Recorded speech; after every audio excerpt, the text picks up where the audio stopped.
शिक्षालय में आप सभी का स्वागत है। प्रस्तुत है हिंदी साहित्य का दूसरा इतिहास डॉक्टर बच्चन सिंह की पुस्तक से।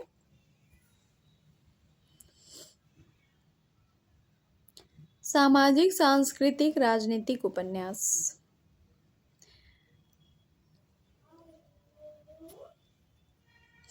प्रयोगशील और प्रगतिवादी उपन्यासों के साथ साथ इस समय व्यक्तिपरक, मनोवैज्ञानिक, सामाजिक, सांस्कृतिक और राजनीतिक उपन्यास भी लिखे जा रहे थे। देश के स्वतंत्र होने के पश्चात पहले की सारी परिस्थितियां बदल गईं, अतः उपन्यासों के कथ्य और रूप में भी तदनुकूल परिवर्तन हुए। इस तरह के उपन्यासकारों में इलाचंद्र जोशी, भगवती चरण वर्मा, उपेंद्र नाथ हंस, हजारी प्रसाद द्विवेदी, अमृतलाल नागर आदि प्रमुख हैं। इलाचंद्र जोशी, जिनका समय 1902 से 1982 ईस्वी, ने हिंदी उपन्यासों को एक नई प्रणाली, मनोविश्लेषणात्मक प्रणाली दी। उनका पहला उपन्यास घृणामयी सन 1929 ईस्वी में प्रकाशित हो चुका था, पर उपन्यासकार के रूप में प्रतिष्ठा मिली सन्यासी 1941 लिखने के बाद। पर्दे की रानी, प्रेत और छाया, जहाज का पंछी, ऋतु चक्र, ये सब इनके उपन्यास हैं।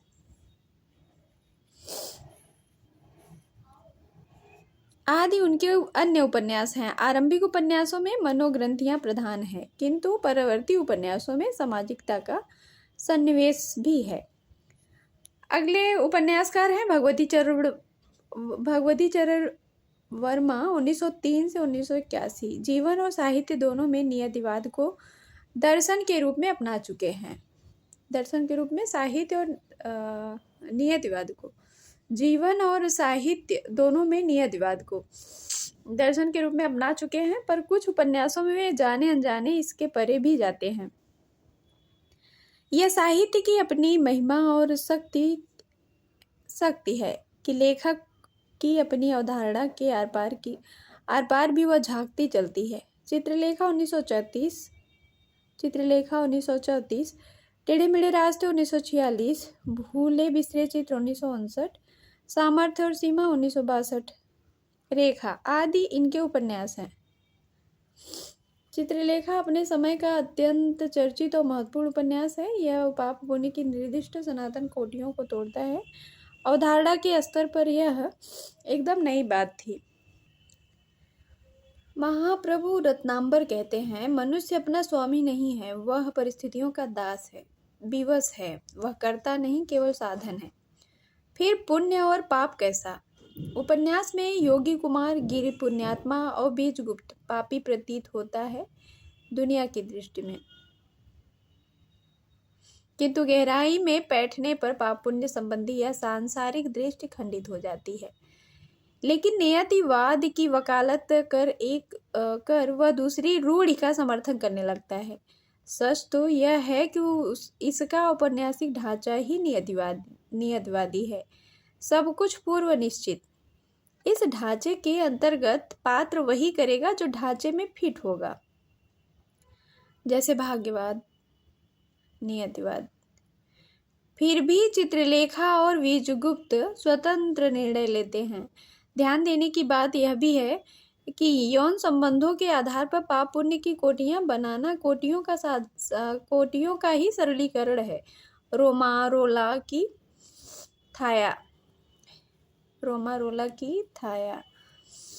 छाया लेते हुए भी यह अपना पृथक अस्तित्व रखता है। टेढ़े मेढ़े रास्ते में 3 राजनीतिक रास्तों का वर्णन किया गया है: गांधीवाद, क्रांतिवाद और साम्यवाद। पहले रास्ते के प्रति लेखक की सहानुभूति है, अर्थात गांधीवादी।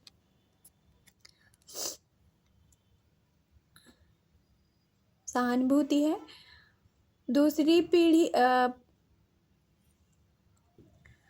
पर क्रांतिवाद का मखौल उड़ाने तथा साम्यवाद की विदूषकीय भर्त्सना करने के मूल में लेखक का अपना पूर्वाग्रह है। सामंतवादी रामनाथ का यथार्थवादी चित्रण हुआ है, पर नियतिवादी की विडंबना यहाँ भी है। भूले बिसरे चित्र सन 1885 से 1930 तक की राजनीतिक उथल-पुथल और आर्थिक परिवर्तनों का औपन्यासिक आलेख है। इसमें 4 पीढ़ियों की कथाएं ली गई हैं। हर पीढ़ी का रंग ढंग, आचार विचार, रीति नीति अलग है। समय के परिवर्तन के साथ वह बदलती रहती है। पहली पीढ़ी सामंतवाद के टूटने से संबद्ध है। दूसरी पीढ़ी मध्य वर्ग के उदय से। तीसरी पीढ़ी में व्यक्ति बनाम समाज का द्वंद्व उभरता है। चौथी पीढ़ी कांग्रेस के राष्ट्रीय आंदोलन के प्रति समर्पित है। तीसरी पीढ़ी का गंगा प्रसाद अपने अंतर्द्वंद में तत्कालीन परिवेश को यथार्थवादी ढंग से प्रस्तुत करता है। इन पीढ़ियों के वर्णन द्वारा लगभग 50 वर्षों का राजनीतिक, सांस्कृतिक, आर्थिक बदलाव चलचित्र की रीलों सा उघड़ता चलता है। ऐतिहासिक दृष्टि के अभाव के बावजूद यह वर्मा जी का सर्वोत्तम उपन्यास है।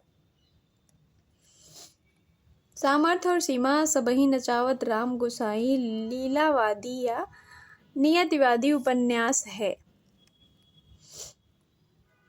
वे अच्छे खासे किस्सागो हैं। भाषा में लखनवी लहजा और जीवंत मुहावरे कथा रस को मोहक बनाए रखते हैं। उपेंद्र नाथ अस्क अगले उपन्यासकार हैं, ने कई उपन्यास लिखे हैं। सितारों के खेल, गिरती दीवारें 1940 और सितारों के खेल 1938, गर्म राख 1952, बड़ी बड़ी आंखें 1954, पत्थर अलपत्थर 1957, शहर में घूमता आईना 1963, एक नन्ही कंदील 1969, बांधो न नाव इस ठाव 1974 और सभी महत्वपूर्ण हैं। आदि इनमें से गिरती दीवारें, शहर में घूमता आईना और बांधो न नाव इस ठाव गाल्सवर्दी के सागा उपन्यासों से अभिप्रेरित है। गाल्सवर्दी के सागा उपन्यासों से अभिप्रेरित हैं। सन 1943 ईस्वी में अगे ने मध्यवर्गीय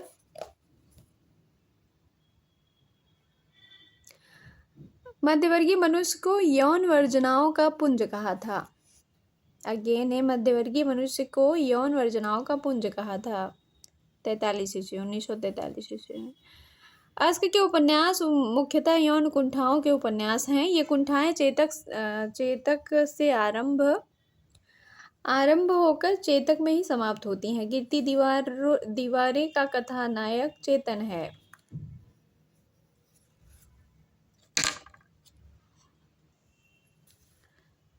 है। चेतन कभी कलाकार बनने का सपना पाले हुए है, किंतु परिवार का प्रतिकूल परिवेश, अर्थाभाव, शोषकों की भूल भुलैया और स्वयं के काम कुंठाओं के कारण उसे अनेक प्रकार के संघर्षों का सामना करना पड़ता है। मुख्य धारा कामकुंठा ही है। संघर्ष हाशिए पर है। दीवारें भी कहीं गिरती नहीं, केवल ख्यालों में गिरती हैं। पर मोहल्लों की गंदगी, चिल्लपों का ब्यौरेवार यथार्थवादी चित्रण हुआ है। उपन्यास के शीर्षक और वस्तु के बीच दीवार खड़ी है। दीवारों के गिरने की कोई सामाजिक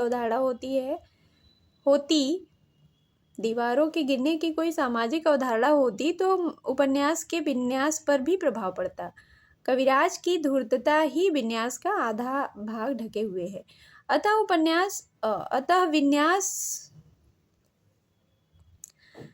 अपने विन्यास में यह बेडौल हो गया है। शहर में घूमता आईना तो गिरती दीवारें का एक्सटेंशन है।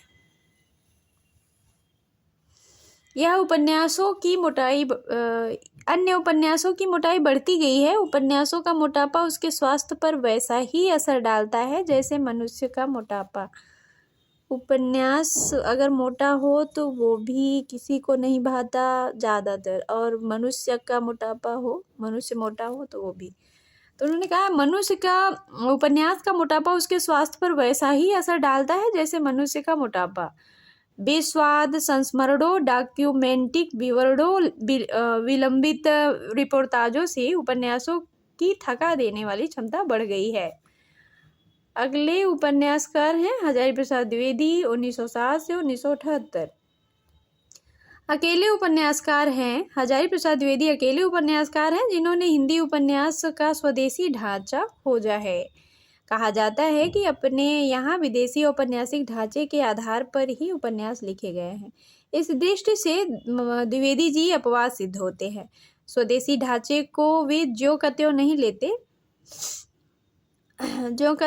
लेते, उसे युग अनुरूप तोड़कर नया बनाते हैं, किंतु उसका मूल स्वरूप स्वदेशी रहता है। इस ढांचे की पड़ताल करते हुए स्वदेशी पर संक्षिप्त विचार कर लेना चाहिए। इसमें संस्कृत साहित्य की कथा आख्यायिका परंपरा का मिश्रण है, यानी कल्पना और इतिहास का मेल। इसके अंतर्गत किसी जाति का जाति आख्यान, निर्जनधरीय कथाएं, किंवदंतियां, धार्मिक विश्वास, इतिहास, पुराण आदि का समावेश रहता है। बाणभट्ट की आत्मकथा द्विवेदी जी द्वारा समाधिस्थ अवस्था में लिखी गई है। शैली इसमें बाणभट्ट की ग्रहण की गई, लेकिन उसे जगह जगह तोड़ा गया है। तोड़े हुए स्थानों पर द्विवेदी जी की अपनी शैली उभर आई है। लय में भी परिवर्तन किया गया है। बाणभट्ट की गद्य लय एक रूप और उदात्त है, पर द्विवेदी जी समयानुरूप लय को मंद, मंथर या क्षिप्र करते चलते हैं। लय के आरोह अवरोह मरोड़ पूरी कथा को क्लासिकल संगीत में बदल देते हैं।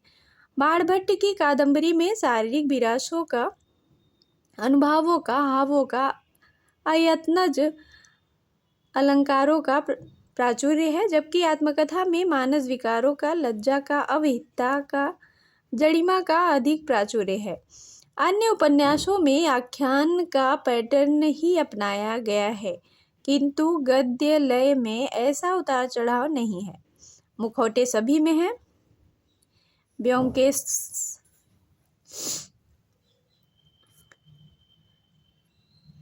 शास्त्री का, अवधूत का, अनामदास का। द्विवेदी जी का पहला उपन्यास बाणभट्ट की आत्मकथा ही है। इसे जड़ता से स्पंद चेतना की ओर जाने का काव्यात्मक प्रयास कहा जा सकता है।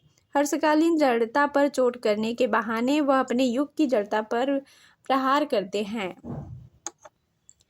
उस समय सारा समाज एक प्रकार के अवरोध में था। भट्टिनी, महामाया, सुचरिता, निपुणिका, बाणभट्ट, विरति, वज्र सभी प्रगतिशील हैं। राजनीति, धर्म, संस्कृत तालाब के बंधे जल की तरह स्थिर, गंदले और प्रवाह शून्य है।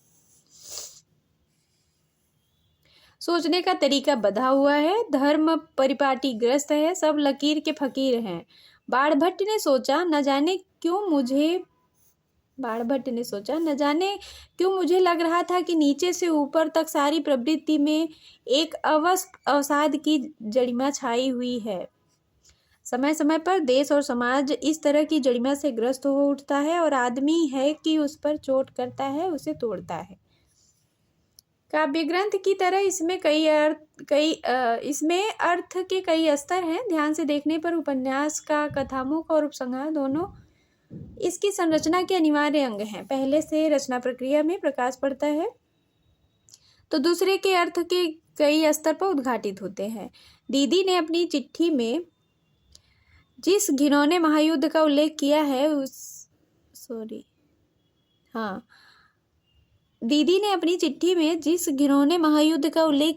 उसके परिप्रेक्ष्य में इस नरलोक से किन्नरलोक तक एक ही रागात्मक हृदय की तलाश एक दिलचस्प घटना है।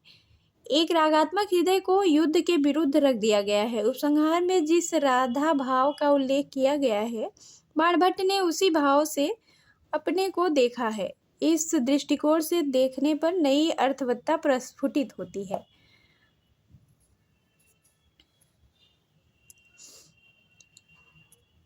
माया वाराह भयग्रस्त आदिम मनुष्य के रक्षा कवच का जीवंत बिंब है। यह बिंब केंद्रवर्ती भी है और केंद्र प्रसारित भी।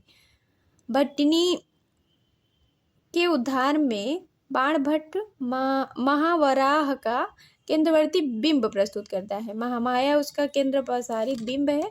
वह राजाओं, महाराजाओं, सामंतों को चुनौती देती हुई जनता को उसके पौरुष के प्रति सचेत बनाती है, उसे संगठित करती है। लगता है कि जनता के संगठित हुंकार से सामंती ढांचा चरमराकर टूट जाएगा। वह बड़े लोगों की नयनतारा की जगह सामान्य जनता की लाख लाख नयनताराओं का समर्थन करती है।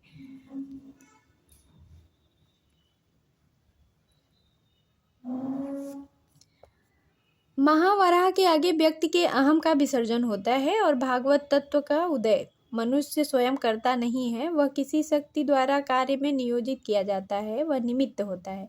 भट्टिनी के उद्धार पर बाणभट्ट का अपना निर्णय नहीं है, वह इसके लिए नियोजित है। हर्षवर्धन के प्रशस्ति गान करने पर न करने के लिए भी वह स्वतंत्र नहीं है। भट्टिनी के प्रति अपने राग से मुक्त होना चाहता है, पर मुक्त होना अपने अधिकार में नहीं है। यह सब एक तत्ववाद के तहत होता है। इससे मनुष्य अपने कर्तापन से मुक्त तो होता है, पर अपनी निर्णयात्मक शक्ति से भी मुक्त हो जाता है, जिसे आधुनिक नहीं माना जा सकता।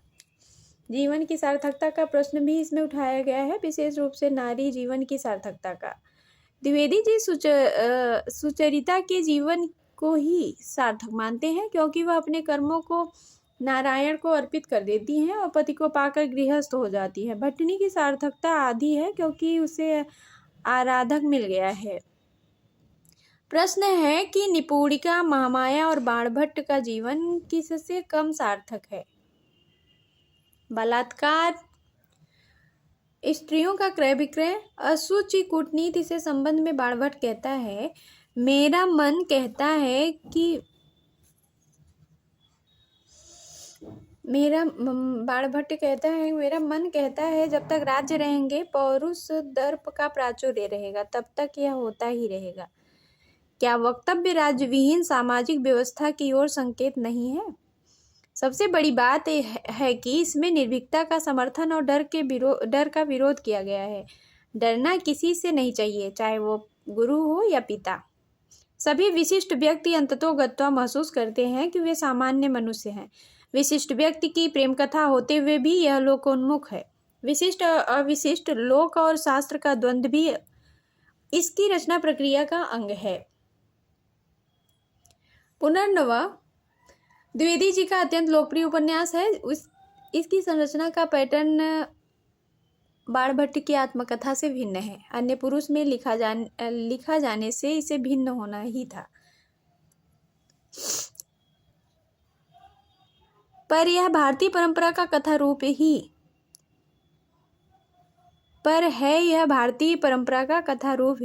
कथा के सूत्र तो कई स्थानों से एकत्र किए गए हैं। मृच्छ कटिक से, मुल्ला दाऊद के चंदायन से, लोक गाथा लोरिकायन से, किंतु इन सूत्रों की बिनावट और बुनावट द्विवेदी जी की ही है। गप्प की कला में वे अद्वितीय हैं। उपन्यास पौराणिक या मिथकी गप्प का सृजनात्मक रूप है, जीवन और समाज की समस्याओं से गहरे अर्थों में जुड़ा हुआ। जिस कालिदासीय लालित्य का अनुसंधान द्विवेदी जी ने कालिदास की लालित्य योजना में किया है, उसका व्यवहारिक पक्ष उस उपन्यास में दिखाई पड़ेगा। यहाँ पर भावानुप्रेष भी है और अन्यथाकरण भी। कथा सूत्रों के विनियोजना में अन्यथाकरण प्रणाली का सुंदर उपयोग हुआ है। यही पुनर्नवा है। पुनः नहीं होकर ही कोई रचना कृति बनती है। वे साहित्य और कला में पाठक की साझेदारी अनिवार्य मानते हैं। यही है भावानुप्रवेश। वे साहित्य को समाज का उत्पादन और समाज को आगे ले जाने वाले मानते हैं। साहित्य का तैयार माल नहीं है, वह इतिहास में पैदा होता है और इतिहास को बनाता है। बाणभट्ट की आत्मकथा के सामंत लोरिक पुनर्नवा के नायक हैं।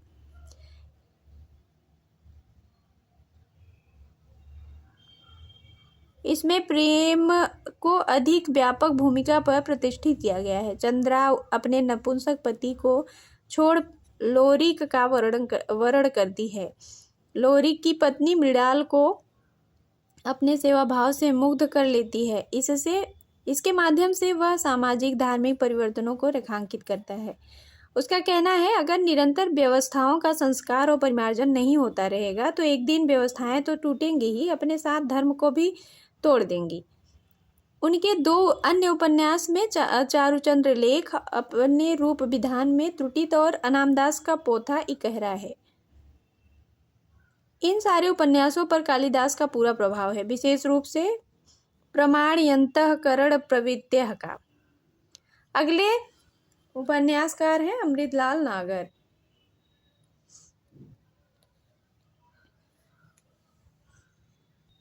अमृतलाल नागर की रग रग में बसा लखनऊ उनके कई उपन्यासों और कहानियों में अपने पूरे रंग रूप और बोली बानी में साकार हो उठा है। लखनऊ की केंद्रीय विषय वस्तु के अलावा उन्होंने पौराणिक आख्यानों, कवियों की जीवनियों के आधार पर भी उपन्यास लिखे हैं। महाकाल, सेठ बाकेमल, बूंद और समुद्र, शतरंज के मोहरे, सुहाग के नुपुर, अमृत और विष, एकदा नैमिषारण्य, मानस का हंस, नच्चो बहुत गोपाल, खंजन नयन इनके उपन्यास हैं, जिसमें खंजन नयन मानस का हंस तुलसीदास पर, खंजन नयन सूरदास पर जीवनी परक उपन्यास लिखा गया है अमृतलाल नागर द्वारा।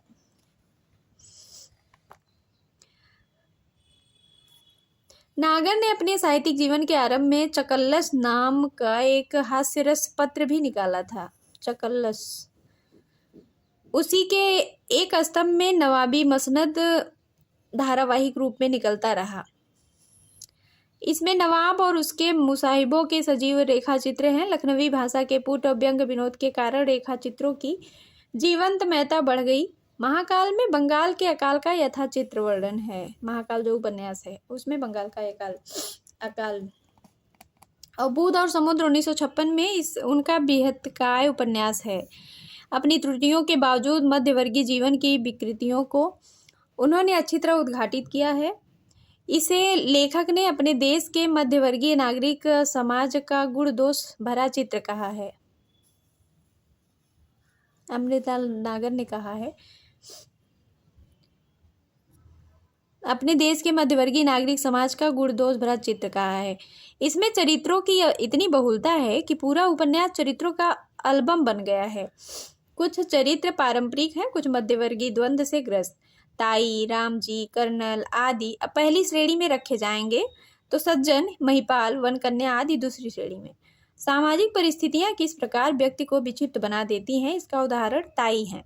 राम जी, कर्नल आदि आदर्शवादी चरित्र हैं। सज्जन और महिपाल बुद्धिजीवी और विचारों में समाजवादी होते हुए भी रूढ़िग्रस्त, परंपरावादी और आचार विहीन है। कुछ लोगों का कहना है कि दो समाजवादियों में से एक को तो समाजवादी रहने देते। कुछ बाबा लोग हैं जो सभी समस्याओं को चुटकी बजाते ही हल कर देते हैं। इस उपन्यास के पैटर्न और परिणति में अंतर विरोध है।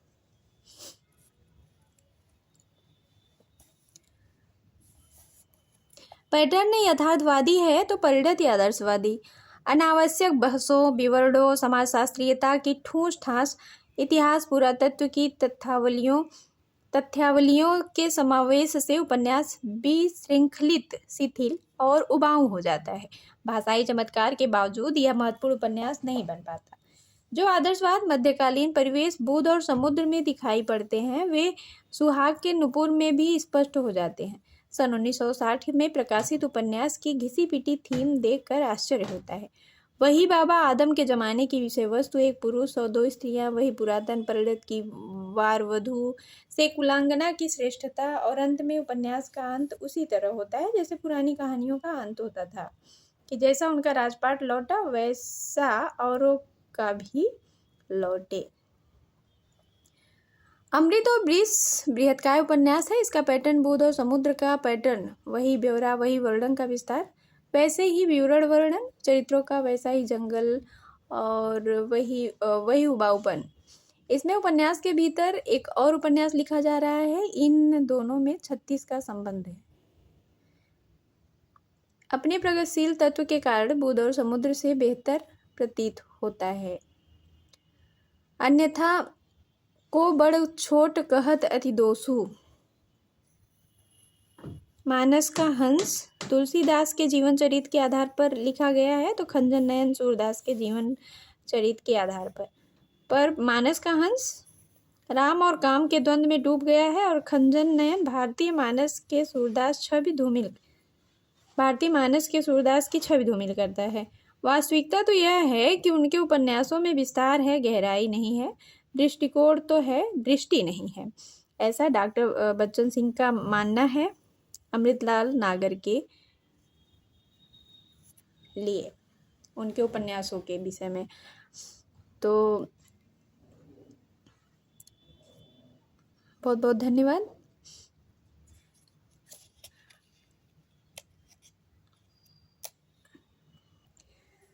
नेक्स्ट वीडियो में हम उपस्थित होंगे प्रयोगधर्मी और ग्रामांचल उपन्यासों को लेकर। तब तक के लिए